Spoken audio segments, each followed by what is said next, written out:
So right now we're seeing a typical increase since the pandemic onset.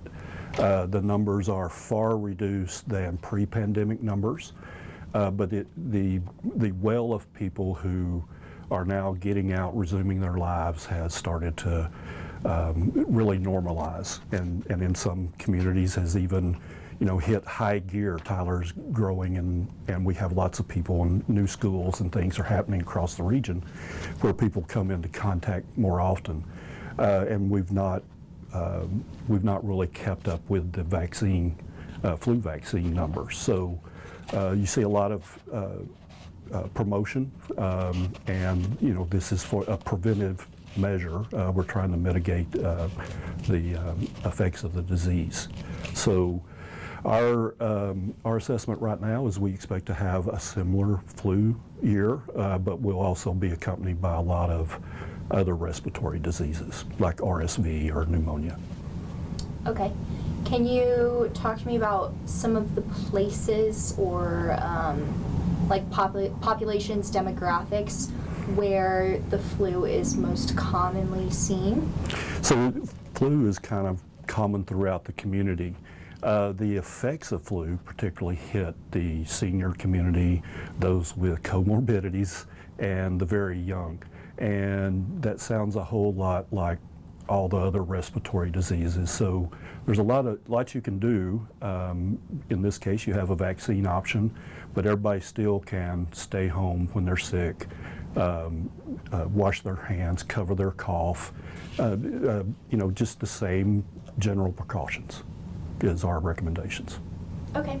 Can you kind of explain that one chart where we saw a big increase in the flu before COVID, and then all of a sudden you see this drop, and it's been a pretty consistent low graph reading yeah, for the past few years post-COVID?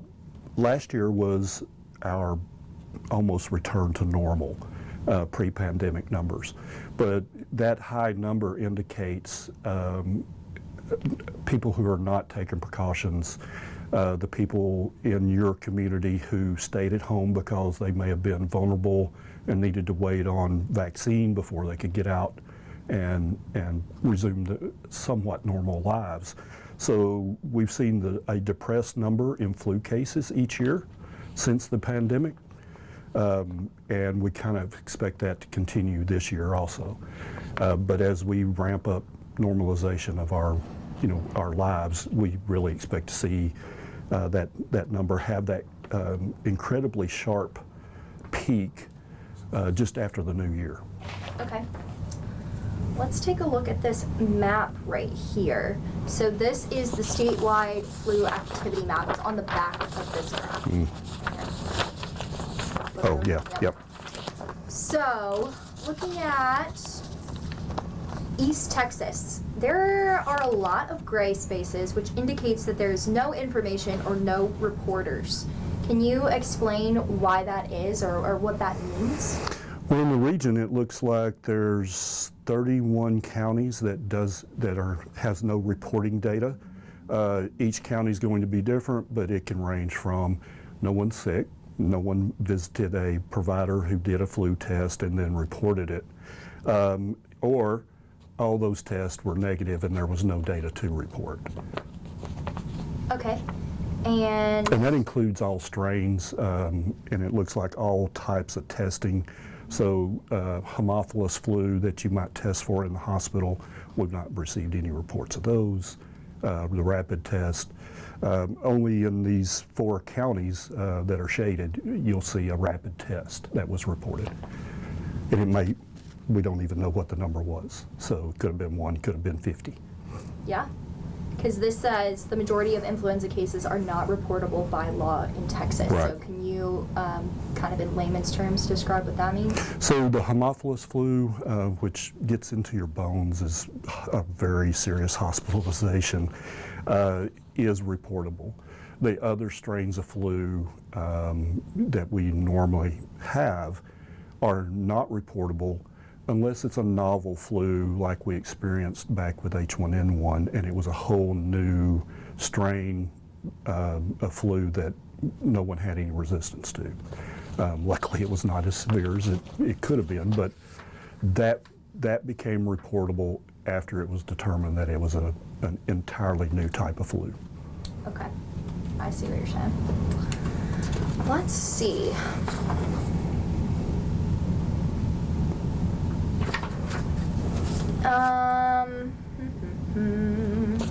Oh, you want to talk a little bit about like tracking hospitalizations, tracking severity of the flu, and how that's not always the easiest job? Yeah, so again, it's all the reporting systems. We get a glimpse into that hospitalization when we get to see the codes that they are admitted under, that the procedures are charged for. We can, in the past, determine, hey, during this time period, X number of people were hospitalized for these conditions that may or may not have been flu, could have been reported or not. Okay. So at this time of year, going into fall and then winter, when the flu is most common, would you say that's accurate? Our normal peak happens in that first to second week of January each year. Okay, so why are pharmacies and health organizations pushing the vaccine right now? Because there's already a base level of flu in the community. Many people who are particularly immune compromised would want to get that now. Other people may want to strategize that and get the vaccine a little bit later, say Thanksgiving time, in order to have a more robust immune system during the peak season. Climate also affects that, in that as the weather cools off, becomes wetter and colder, people are going to be driven indoors together in closer proximity. We saw a little bump in August where respiratory diseases came up just because school started in normal levels, but that's something that we know happens, and just like Thanksgiving and Christmas and New Year's, people are going to get together in close proximity. Okay, so looking at this year's numbers, and it might be a little too early to tell, but comparing this year's numbers to last year's numbers, is there any crazy difference? I would not. What you see now is typical for the past couple of years, and I would not see any expectation that it would deviate from that track.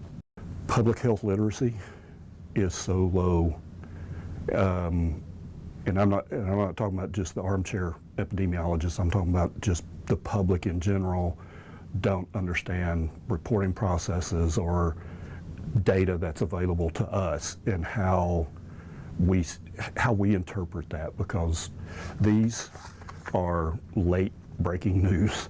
Like in your business, it would be, why is anybody interested, this far out? So trying to catch people up has been one of the challenges that we identified in our after action and is part of our improvement plan. What is it that the public needs to know about respiratory diseases just in general, and how to be aware and how to protect themselves?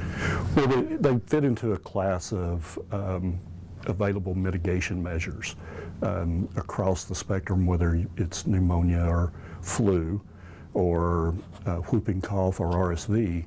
They're transmitted similarly. They present with similar symptoms and can effectively be diminished in both the amount of people who are infected and the severity of disease by simple measures of, again, wash your hands, stay at home when you're sick, cover your cough.